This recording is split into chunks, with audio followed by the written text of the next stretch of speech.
নিচের কোন মহিয়সী নারী রাসূল সাল্লাল্লাহু আলাইহি ওয়াসাল্লামের দেহ থেকে নির্গত ঘাম মোবারক এবং তার ঝরে পড়া চুল জমিয়ে রেখে দিতেন?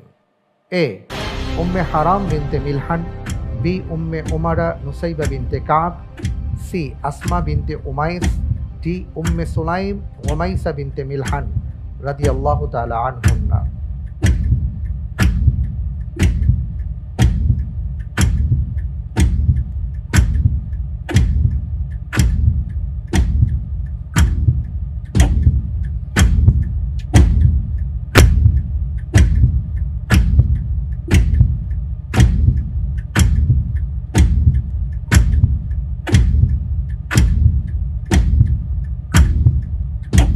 জি আলহামদুলিল্লাহ, আমি আল্লাহর উপর ভরসা করে উত্তর হিসেবে সিলেক্ট করছি ডি, উম্মে সুলাইম গুমাইসা বিনতে মিলহান রাদিয়াল্লাহু তাআলা আনহা। উম্মে সুলাইম ফ্রেজ করা হোক অপশন ডি উম্মে সুলাইম গুমাইসা বিনতে মিলহান।